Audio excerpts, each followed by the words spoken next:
Olá, pessoal, tudo bem? Bom dia a todos e a todas. Uma ótima semana. Nós já estamos no meio da semana, não é? E hoje a gente tem uma proposta de continuidade de tópicos gramaticais. Então, para hoje nós temos como se fosse o início, né, de um estudo de análise do período. Então, para que a gente possa reconhecer esses conceitos, né, de frase, oração e período que são importantes para a nossa análise, especialmente para a análise sintática. E vamos também enfatizar os termos essenciais com os tipos de sujeito. Vamos lá? Como objetivos da aula, conceituar a frase, oração e período, retomar a ideia de termos essenciais, classificar os tipos de sujeito e exercitar conhecimentos. Sabendo aí que nós temos essas referências, né? A gramática de vocês, parte 2, e alguns sites que foram mencionados aí. Vamos lá, então. O que a gente lembra, né, sobre esses termos, sobre esses conceitos, frase, oração e período? E por que eles são importantes? Por que a diferenciação entre eles é importante? Então, vamos começar aqui a conceituar, né, e depois reconhecer. A frase seria o enunciado, né, qualquer coisa que eu apresento como informação, lembrar lá do conceito, né, de linguagem e comunicação, é o enunciado que estabelece uma comunicação de sentido completo. Quando eu tenho essa ideia do sentido completo, eu também tenho que levar em consideração a pontuação que me dá, né, esse sentido. A oração já é o enunciado que contém um verbo ou uma locução verbal. O período é a frase. Para ser frase, é uma comunicação de sentido completo. Mas é uma frase que tem duas ou mais orações, formada por duas ou mais, né? Uma, na realidade, ou mais orações. Porque eu tenho o período simples, né? Que é chamado também de oração absoluta, constituído de um só verbo, uma só forma verbal, e o período composto de duas ou mais orações. Então, aqui eu tenho, parece bem simples, né? Todos esses conceitos, mas veja só, na frase eu não tenho a necessidade de verbo. A oração não tem necessidade de um sentido completo. Já o período, eu tenho como junção dessas duas coisas. Pessoal, é muito importante pensar nesse conceito de período para não confundir, por exemplo, com predicado, que nós vimos, né, nesse estudo do período simples, né, que é essa formação com uma só oração, e o predicado é a informação que eu dou a respeito do sujeito. Então, o período contém o sujeito, né, ou a informação apenas, mas com sentido completo. O predicado é marcado num sintagma, numa parte que contenha verbo. Porque o que eu chamo, por exemplo, de predicado nominal é ali estabelecido por uma forma verbal, né, com verbo de ligação. É nominal porque a informação está centrada na característica do sujeito ou do objeto ali, depende, né, para ser nominal, o verbo nominal, e já essa ideia, né, de período é toda a informação, tá bom? Passando aqui, o que nós temos? O que é a frase, né? Então, a frase é esse enunciado linguístico, né, que termina numa pausa. Não é necessário haver verbo, como eu falei. Então, silêncio, oi, é uma frase? Sim, se comunica, se tem sentido completo, se eu compreendo, se o interlocutor entende, é uma comunicação, é uma frase. E agora, José, que tem o vocativo aí, né, com o ponto de interrogação. Choveu. Basta, choveu. É uma frase pequena com verbo, né, mas comunica. Não sei o que dizer, reticências. Mas reticências tem o sentido completo? Tem uma ideia que pode ser aí é completada a partir de um pensamento de várias possibilidades, mas é uma pontuação, né, que determina a frase. Então, as frases são marcadas pela entonação, a gente sabe disso, né, porque quando a gente começa a fazer essa leitura, especialmente na narrativa, a gente sabe o quão importante é essa marcação, né? Essa marcação pela pontuação, para eu saber a intenção, o objetivo, os sentimentos das personagens e por aí vai, né? Quase uma relação ali com as rubricas, né, do teatro, que marcam o movimento das pessoas que vão encenar, apresentar, né, na forma teatral. Então, a pontuação também tem esse papel.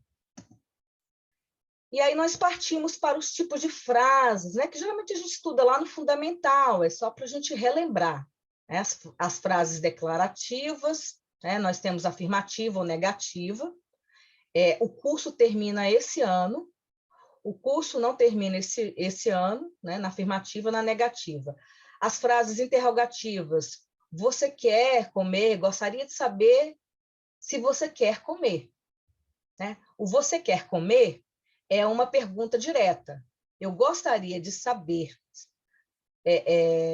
se você quer comer, né, sem a interrogação, mas aí tem uma pergunta embutida, né? As frases exclamativas, que normalmente marcam sentimentos, expressões de alegria, de dor, entusiasmo, surpresa e por aí vai, né? Que estão dentro daquele aspecto da interjeição, né? Que é uma classe gramatical que fica meio à parte ali, né? Para marcar isso. As frases imperativas, que são chamadas também dentro da tipologia textual de injuntivas, que são aquelas que vão modificar o comportamento do receptor, né, que tentam fazer, né, ali essa estratégia, né, junto ao receptor, para que ele possa fazer alguma coisa. Então, faça o almoço, não faça o almoço. Isso exige uma ação de quem ouve e de quem recebe a mensagem, né? Em fazer ou não, em aceitar ou não. As frases optativas. O emissor da mensagem expressa o desejo sobre algo. Que Deus te acompanhe. Muitas felicidades nessa nova fase. Então, é importante, isso aí não é uma cobrança, né? Mas é só para a gente relembrar mesmo isso aí. E aí nós passamos para o conceito de oração. Ora, a frase não necessariamente precisa do verbo para comunicar. A oração já é o verbo ou a forma verbal. Então, a frase pode ser nominal, pode ser verbal, mas ela comunica o sentido completo. Isso é muito importante, porque quando a gente pede num período para que vocês analisem quantas orações ou classifiquem as orações, eu não vou buscar um enunciado de sentido completo. Eu vou marcar a minha análise pelos verbos. Né? Então, olha só, é um enunciado que se organiza em torno de um verbo, de uma locução verbal. Acabamos, finalmente. Levaram tudo. É provável. Estamos indo. Né? Então, essas formas verbais aí marcam a oração.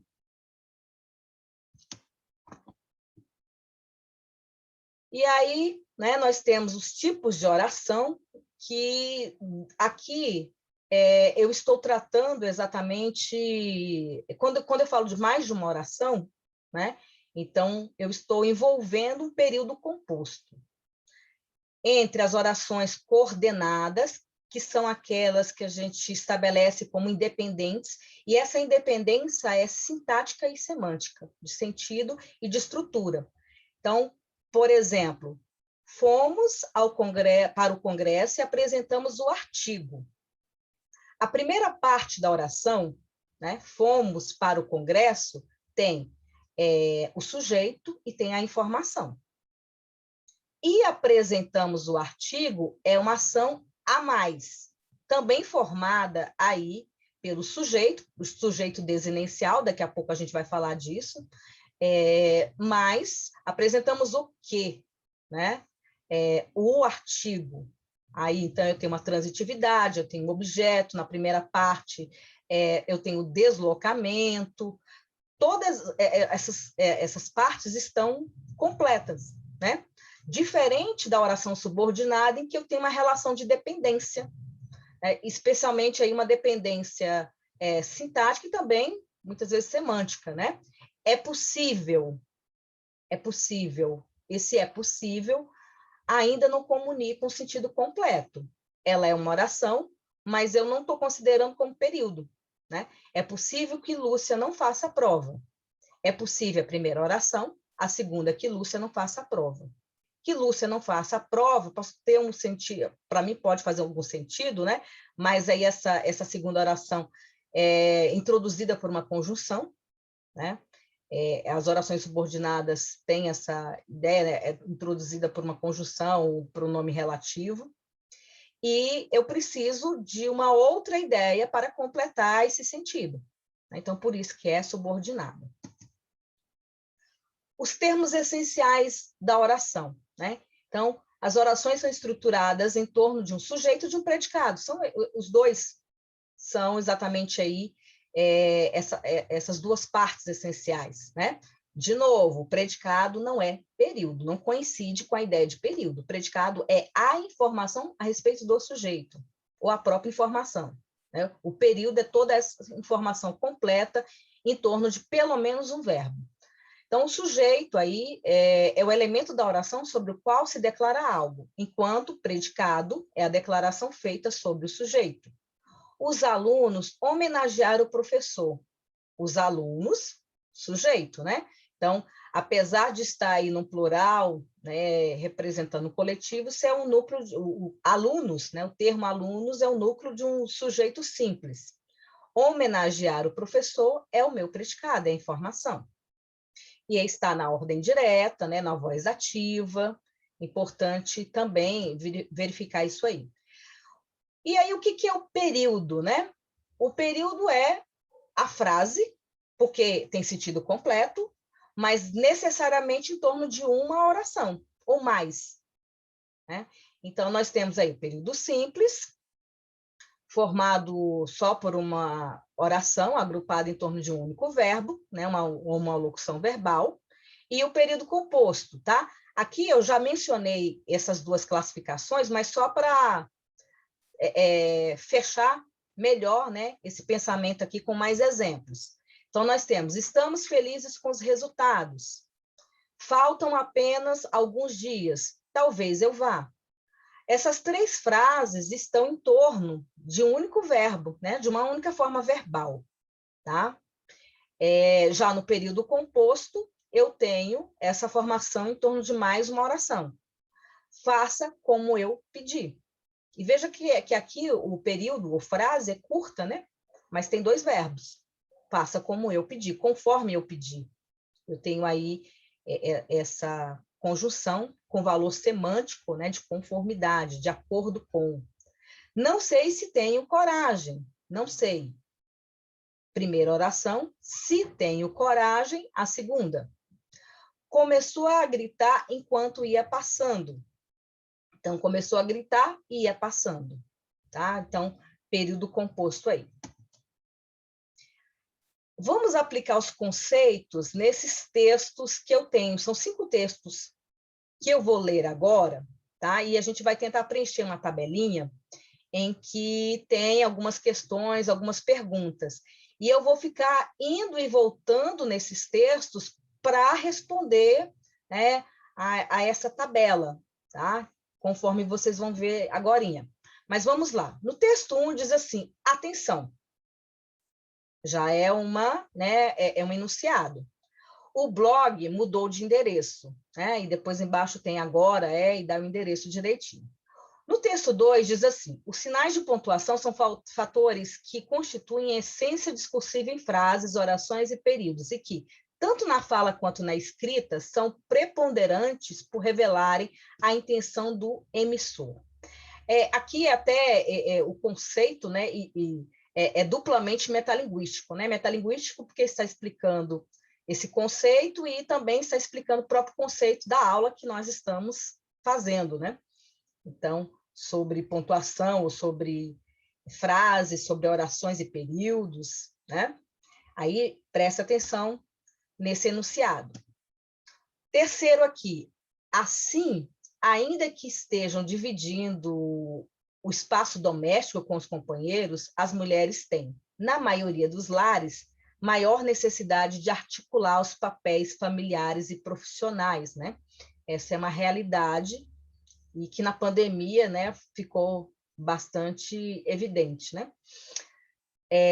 No texto 4, é um trecho de uma obra, né, de uma obra importante do regionalismo brasileiro, de uma parte de narrativas, né, que vão se debruçar na realidade do interior, do Nordeste, né, e de realidades bem difíceis no início, especialmente até meados do século XX, né, que é a questão da seca. Então, Vidas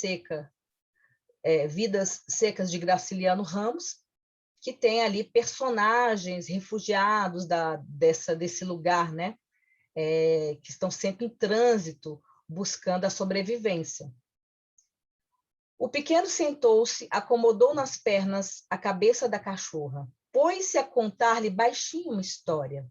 Tinha um vocabulário quase tão minguado como o do papagaio que morrera no tempo da seca. Valia-se, pois, de exclamações e de gestos, e Baleia respondia com o rabo, com a língua, com movimentos de fácil entendimento. Até esse nome dado à cachorra, né, é uma ironia, porque baleia, dentro de uma realidade de seca do Nordeste, é feito aí para chamar essa atenção, né? E essa questão do vocabulário, como que eles estavam fora, né, desse processo,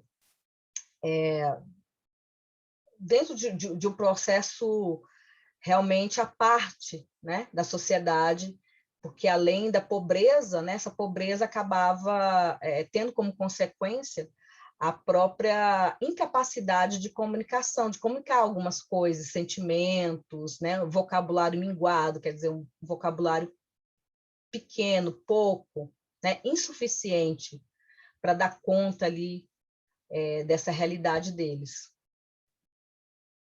Então, mais um texto. E o último aqui, do Agar, né? A gente conhece essas historinhas, Agar e Helga, né? O Vinck aí, que está sempre tentando invadir terras na Inglaterra. Então, é uma figura conhecida. Aí o Agar pergunta para a esposa: aconteceu alguma coisa importante enquanto eu estive fora? Bom, deixa ver. O Império Romano caiu, a Idade das Trevas começou em junho, o rei Clovis converteu os francos, os hunos saquearam a nossa aldeia e o teu velho cachorro teve filhotes. Oba! Filhotes, né? Então, a graça aí da tira é no que o H presta atenção, né? Para ele, diante de todo esse histórico, de todos esses fatos históricos, o mais importante é que o cachorro teve filhotes. Considerando a análise dos textos de 1 a 5, julgue as afirmações a seguir. Aí é que vem a tabela que eu coloquei para vocês. Então, olha só. O texto 1 é constituído por frases que não possuem sentido completo. Eu vou voltar lá só para a gente conferir, né? Mas eu acredito que vocês saibam aí que não é por não ter verbo que não tenha sentido completo, tem a pontuação. Então, atenção, o blog mudou de endereço, tudo isso tem sentido completo, né? Então, essa primeira aqui já é falsa. O texto 2 estrutura-se em apenas um período. O texto 2 é aquele que eu chamei de metalinguístico, que trabalha com conceito. E se eu observar, como é que eu marco? Isso é importante, gente, porque normalmente em provas, né, em provas de vestibular, de concurso, já se pressupõe que vocês saibam o que é um período. Então, no segundo período do primeiro parágrafo, o que é o período? Período é o enunciado de sentido completo que termina em um ponto que vai finalizar uma ideia, normalmente o ponto final. Olha o tamanho dessa informação, mas é um período único, né?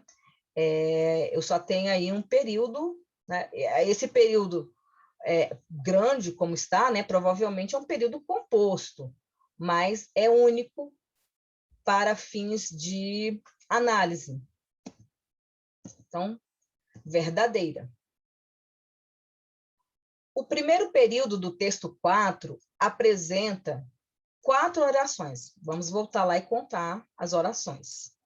O primeiro período, o pequeno sentou-se, acomodou nas pernas a cabeça da cachorra, pôs-se a contar-lhe uma história. O primeiro período do texto 4, né? Sentar, acomodar, pôs-se a contar. Esse pôs-se a contar é uma locução, eu conto com uma coisa só. Então, essa questão é falsa, tem que ter cuidado. Não é exatamente quantidade de verbos, são verbos que têm uma autonomia, né? A locução verbal tem 2 ou 3 palavras, às vezes, que representam uma coisa só, né? Pôs-se a contar. Então, até agora aí a gente tem falsa, verdadeira, falsa, né? Na 4, a primeira fala do texto 5 representa simultaneamente uma frase, uma oração e um período composto. Então, texto 5, primeira fala ali, se eu não me engano, do H, né? Aconteceu alguma coisa importante enquanto eu estive fora. Eu tenho frase, porque tem um enunciado de sentido completo, eu tenho período, porque eu tenho verbo, e eu tenho um período composto, porque eu tenho mais de uma forma verbal. Aconteceu, estive. Confere. Aqui é número 5. No texto 2, temos 3 orações que constituem período composto. Aí vamos voltar lá para o texto 2. Temos 3. Deixa eu ver se é isso aqui mesmo, a pergunta.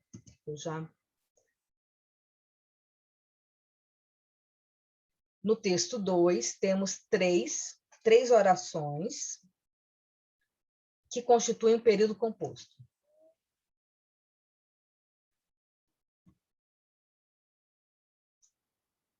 Então, aqui eu tenho, né? Será que são 3 orações?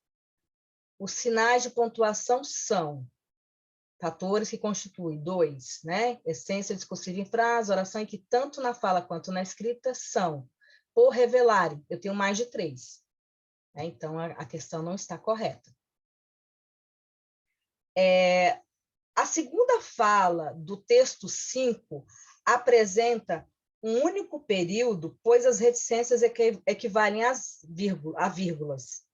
A segunda fala, que é a fala da Elga, vou resgatar aqui com vocês. A segunda fala do texto 5 representa um único período, pois as reticências equivalem a vírgulas. Bom, deixa ver. O Império Romano caiu, a Idade das Trevas começou em junho, o rei Clovis converteu-se os francos. Por que aqui eu não vou usar vírgula? Que troca é essa? O que essa troca estabelece no sentido da tirinha? Né? Por que não colocar sim vírgula? Essas reticências aqui representam um espaço, né, em que outros acontecimentos não foram citados. Mas como eu tenho uma sequência de eventos, esses eventos estão marcados pelo uso das reticências, né? Eu tenho sim essa substituição no uso da vírgula, então também essa está correta. 7. Os textos não apresentam frases nominais. Eu não vou nem voltar, né? Porque tem lá atenção. É uma frase nominal. Julgando-se a quantidade de vírgulas do texto 3, é possível identificar 3 orações. Olha só, não é a vírgula, também não vou voltar, porque não é a vírgula que determina a quantidade de orações. A quantidade de orações é determinada pela presença de verbo, né? Na número 9, os 3 períodos que compõem o texto 4 são compostos. Vamos lá. Vamos fazer esse trabalho. Os 3 períodos, eu tenho 3 períodos aí, uma termina em história, no outro seca e no outro entendimento. E os 3, a pergunta é, são compostos, né? Sentou-se, acomodou, já é. Tinha o vocabulário como o papagaio morrera, valia-se de exclamações e de gestos, baleia respondia, tudo composto. E marcado por 3 períodos também. O último período do texto 5 compõe-se de 2 frases. Oba, filhotes. Sim, e são frases nominais, né? Não estão em torno de um verbo. Então, só para vocês conferirem, depois vocês podem fazer de novo, né? Interessante até que o façam.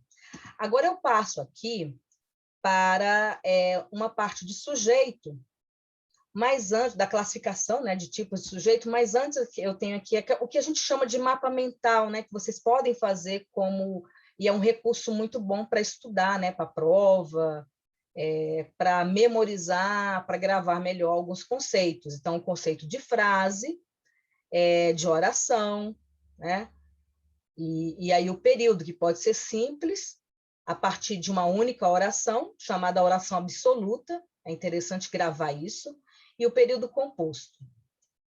Agora sim, nós passamos para tipos de sujeito. Olha só, né? Caindo aí na questão psicanalítica, né? Lá no divã. Às vezes eu não sei quem sou, esse sujeito aí, né? Ninguém sabe. Então, vamos lá. Na classificação do sujeito, né, inicialmente a gente começa pelo sujeito simples, que não é aquele que se refere a uma pessoa, mas sim que tem um núcleo. Nessa parte de análise sintática, a gente leva em consideração a estrutura e não a ideia, muitas vezes. Porque a ideia de as meninas saíram é de mais de uma pessoa. E, no entanto, eu não classifico como sujeito composto, né? Então, sujeito simples quando o verbo principal de uma frase faz referência a um sujeito de núcleo único. Não é um indivíduo, né? O núcleo do sujeito é a sua palavra principal e mais importante. Normalmente, em torno desse núcleo, e esse sujeito também, que normalmente é representado pelo substantivo, em torno dele eu vou ter, às vezes, um artigo, né, que são determinantes, um artigo, um pronome, pode até ser um numeral, né, ali. E, como exemplos de sujeito simples, eu tenho: Paulo comprou uma bicicleta. Os meninos estão brincando no quintal. Paulo fica bem marcado aí que é um sujeito simples, uma pessoa. Os meninos, mais de uma pessoa, mas eu tenho aqui apenas um núcleo verbal, um núcleo do sujeito, né? Dessa parte do período, né? Como termos essenciais, sujeito e predicado. Dentro do sujeito composto, aí sim eu tenho núcleos distintos para marcar esse sujeito, mais de um sujeito. Então, quando o verbo principal de uma frase faz referência a 2 ou mais núcleos do sujeito. É importante referir que o sujeito composto não necessariamente é um vocábulo no plural, né? Camila e Lorena fizeram os doces da festa. A professora e os alunos ensaiaram para a festa da escola, né? Então, nós temos aí a marcação do sujeito composto pela presença do núcleo. Sujeito desinencial. A gente vai caminhando, vai dificultando, né? Vai ficando um pouquinho mais complicadinho. Esse chamado desinencial, e é melhor que se grave assim, né? Porque a gente pode falar oculto, implícito, subentendido, mas eu gosto desse termo desinencial, porque aí a gente consegue reconhecer pela terminação verbal, né? mesmo com a ausência do sujeito ali explícito, eu consigo saber que viajamos está relacionado à primeira pessoa do plural. Isso pela presença da desinência, que é essa marca, né, da flexão do verbo, que nós já vimos em estrutura e formação das palavras, né, especialmente na parte de estrutura.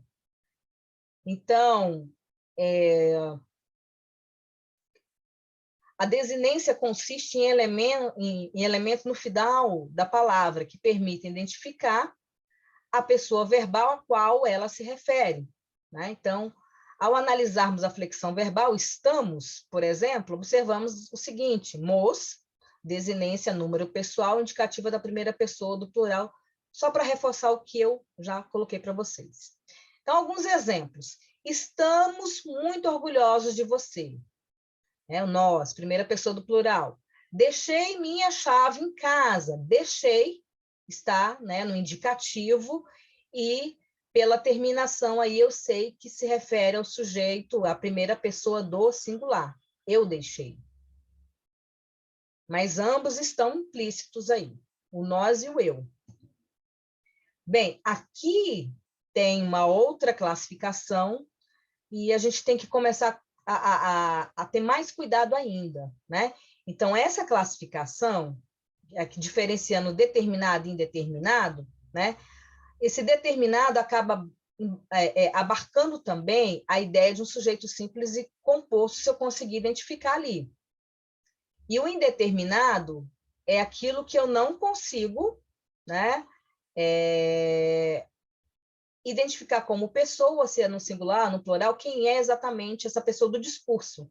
Eu não consigo associar a primeira ou a uma ou mais de uma, mais ou menos assim. Então, olha aqui, com o sujeito determinado, Rita disse que vai chover. Sujeito determinado, seria um sujeito simples, né? Mas um sujeito simples determinado. Disseram que vai chover. Ah, disseram eles ou elas, está na terceira pessoa do plural? Não, quando eu falo disseram, falaram mal de você, pode ser uma pessoa. Falaram mal de você, né? Normalmente aí é uma pessoa que eu não quero identificar. Eu estou indeterminando essa pessoa.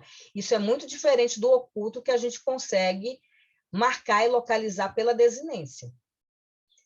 Então, esse sujeito indeterminado vai aparecer especialmente em duas formas, né? Na terceira pessoa do plural ou na terceira pessoa do singular, mais a partícula ser, sendo ela, às vezes, né? Não sendo ela verbo transitivo direto, a gente vai dizer por quê. Né? Em outro formato, intransitivo ou transitivo indireto. Vejam só, esqueceram de trancar a porta. Pode ser uma pessoa, pode ser mais de uma, e eu não sei nem determinar se é a primeira, se é a segunda ou se é a terceira. Exatamente. Ah, é a terceira, está no plural.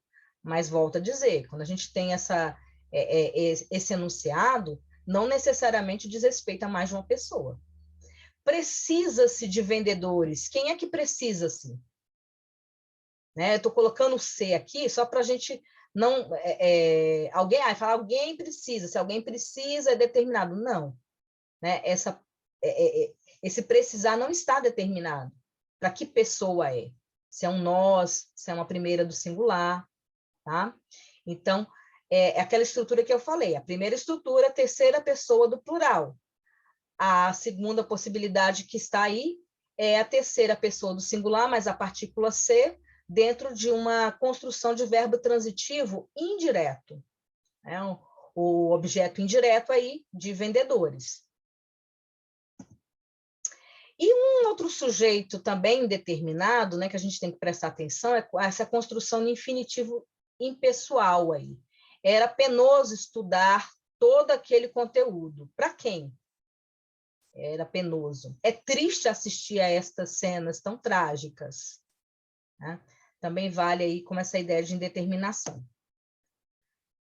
É importante diferenciar, e aí a gente vai cair no estudo, né, da partícula C e suas funções, diferenciar aqui o que é sujeito indeterminado e o que é sujeito paciente. Tá? E isso é importante porque vai me ajudar a cumprir uma regra até de concordância verbal. É muito comum a gente, às vezes, ouvir, né, por aí, aluga-se casas, mas as casas são alugadas. Essas casas que são alugadas exercem o papel de um sujeito na voz passiva, né? E eu tenho que necessariamente fazer a concordância com esse sujeito. Então, numa voz sintética, numa forma sintética, com a partícula C, eu vou ter alugam-se casas. Olha só, as construções em que ocorre a partícula C podem apresentar algumas dificuldades quanto à classificação do sujeito. Apresentou-se o novo candidato, é um sujeito. Aprovaram-se os novos candidatos, também esse sujeito, né? Agora, precisa-se de professor, quem é que precisa-se, voltando àquela mesma pergunta que eu fiz anteriormente. Esse C aí já é índice de indeterminação, enquanto o primeiro C é partícula apassivadora, porque provoca a voz passiva. São coisas diferentes. O novo candidato foi aprovado. Os novos candidatos foram aprovados, né? Seria aí a prova de que eu tenho um sujeito. Se eu passo para a voz da forma sintética, né? A forma sintética é feita a partir com a inserção dessa partícula, né? E com a retirada do particípio. Mas quando eu coloco na voz passiva analítica, que é a forma maior, né? O novo candidato foi aprovado. Os novos candidatos foram aprovados, com a concordância necessária. O sujeito inexistente, né? Que é quase que uma contradição. Como é que eu tenho sujeito? Eu tenho essa ideia, né, de uma oração sem sujeito. Mas a oração sem sujeito, ela é o marco, né, de construção de um fenômeno, de um acontecimento. Então, questões relacionadas à natureza, né, ou à existência. E um verbo muito marcante nessa construção é o verbo haver, e com ele a gente tem que ter cuidado. Se eu tenho uma construção de sujeito inexistente com o verbo haver, esse verbo haver não vai para a terceira pessoa do plural. Então, existiam 30 alunos naquela sala, mas havia 30 alunos. Por quê? Porque esse verbo haver né, ele não tem uma pessoalidade, eu só estou marcando um momento. A ideia não é falar de um sujeito, mas de um determinado marco temporal. Tá? Então, nevou o dia todo, cadê esse sujeito que faz? Não, isso é um evento, né? É um aspecto da natureza, um fenômeno da natureza. Faz 3 anos, e não fazem 3 anos, que estudo nesta escola. Tá? Isso é uma regra de concordância, e a justificativa é exatamente essa: como sujeito inexistente, eu tenho aí o verbo na terceira pessoa do singular. Há muita gente na praia. Na família, houve um caso parecido. Aqui, um esqueminha, né, para a gente gravar melhor, né, esses tipos de sujeito simples. Um exemplo aí, a mulher chegou, um único núcleo. Composto possui mais de um núcleo, o menino e a menina chegaram. O oculto, né, que é identificável pela desinência, cheguei, conversamos. O indeterminado, né, em que eu tenho a terceira pessoa do plural ou a terceira pessoa do singular, mas a partícula C. Então, chegaram cedo em casa, chegaram. Morre-se de fome. Inexistente quando os verbos são impessoais. Então, verbo haver, fazer, chover, trovejar, nevar, né? Por aí vai. Outro esquema aqui para vocês, né, para estudar, para gravar aí bem essa classificação, né, mas que repete, só que num formato um pouco diferente, tá? Então, sujeito simples, um núcleo, tem um exemplo, 2 núcleos, desinicial implícito, oculto, identificável, né, pela terminação verbal, indeterminado aí, que não pode ser determinado pelo contexto, verbos impessoais, para oração sem sujeito, e a mesma coisa. Agora, de fato, nós vamos para as questões, tá? Então, vamos junto lá.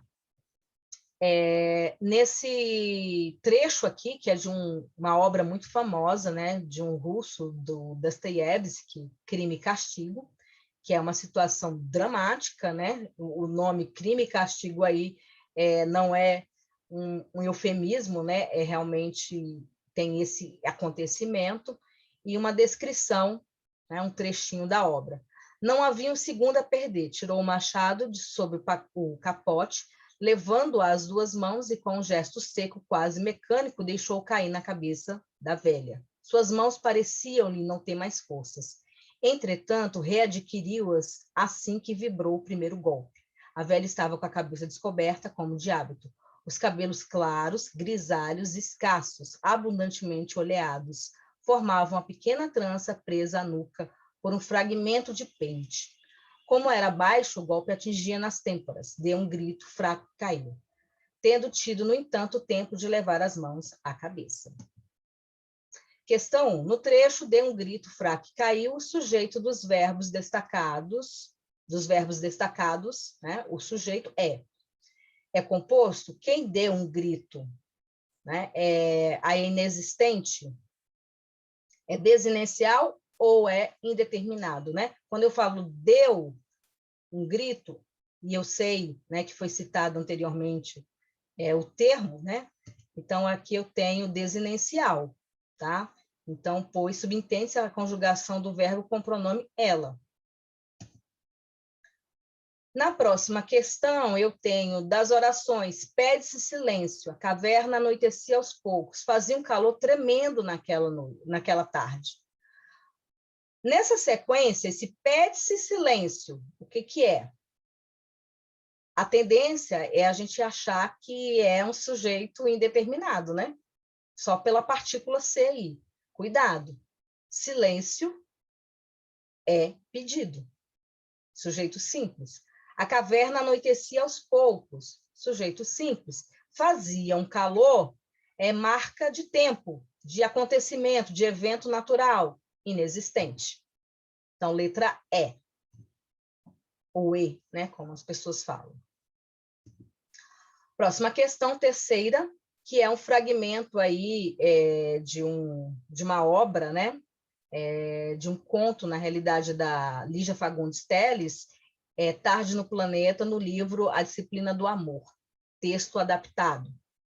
Escolhi a mesinha que estava na calçada e pedi um suco de frutas naturais, mas sabendo que viria um suco com sabor de frutas artificiais, as frutas de laboratório, os bebês de laboratório. Mas onde estamos? Enfim, já anunciaram que temos usinas nucleares. Um dia vai chegar um sergipano, um paulistano, não tenho preconceito de região, e vai apertar distraidamente o botão errado. Pronto, o Brasil vira memória. E as pessoas tão inconscientes ouvindo uma musiquinha na porta da loja de discos. Também vejo um homem engraxando o sapato, e no prédio, em frente, passa um filme certamente desinteressante.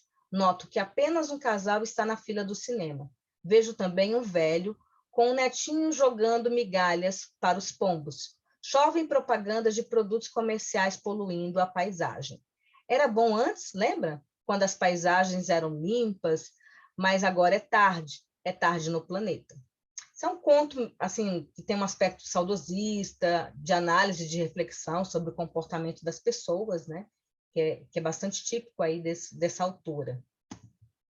Assinale a opção em que a frase não tem o seu sujeito ou a sua existência corretamente explicado. Lembra? Sujeito implícito, mais facilmente identificável pela forma verbal. Passa um filme certamente desinteressante, é indeterminado, pois está na terceira pessoa do plural e que torna desconhecida a identidade de quem praticou a ação. É tarde no planeta, oração sem sujeito, pois o verbo ser está empregado no sentido de tempo. Chove em propagandas de produtos comerciais, oração sem sujeito, pois o verbo expressa um fenômeno da natureza. E as pessoas tão inconscientes ouvindo uma musiquinha, sujeito simples, né? As pessoas, possui apenas um núcleo. O que acontece? Aqui a intenção é dizer que não é porque o verbo é chover, se ele não estiver aplicado como fenômeno natural, né? Porque aqui é sentido conotativo, propagandas é que chovem, né? Então, essa não se aplica à classificação, não é oração sem sujeito. E como é que eu sei que não é oração sem sujeito? Porque não poderia ter verbo na terceira pessoa do plural sendo oração sem sujeito, ou impessoal inexistente. 4. Também um poema famoso de um moderno, né? Vocês ainda vão estudar no terceiro ano, Manuel Bandeira, chamado Pneumotórax, né? E ele que sofria realmente de problemas com pulmão, pneumonia, acabou fazendo disso quase que, né, também uma parte da sua arte, né, poética.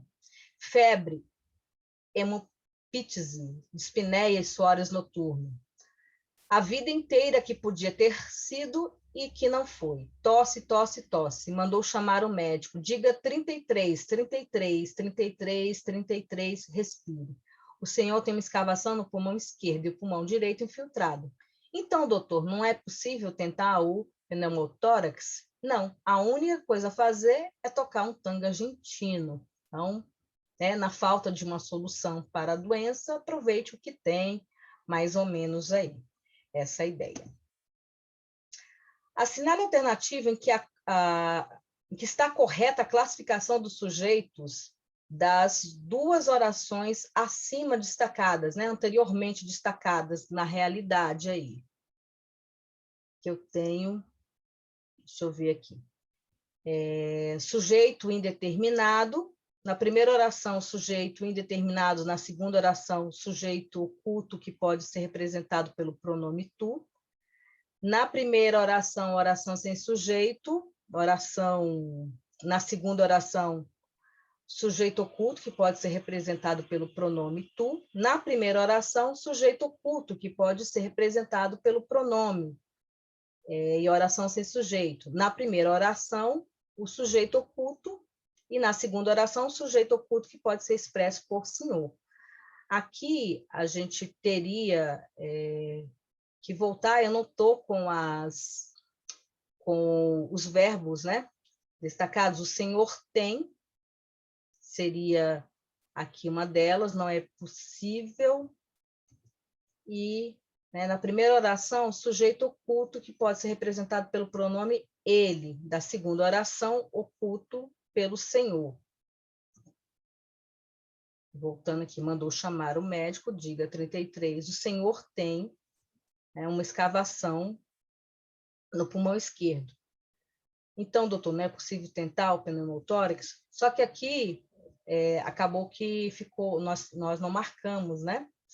Então, essa eu vou depois marcar para vocês, para a gente conferir, né, na forma de exercício, tá? A quinta questão diz o seguinte: leia o trecho abaixo para responder as questões de 18 a 20, né? Mas, na realidade, eu só tenho essa aqui. Certa vez perguntaram ao Dalai Lama: o que mais te surpreende na humanidade? E ele respondeu: os homens me surpreendem, os homens perdem a saúde para juntar dinheiro, depois perdem dinheiro para recuperar a saúde, e por pensarem ansiosamente no futuro, esquecem do presente, de tal forma que acabam por não viver o presente nem o futuro, e vivem como se nunca fossem morrer, e morrem como se nunca tivessem vivido. Então, busquemos o equilíbrio e a harmonia. Fica a dica aí, né? Os homens me surpreendem. No trecho, o termo os homens é sujeito simples, né? Não tem dúvida aí. Gente, então é isso.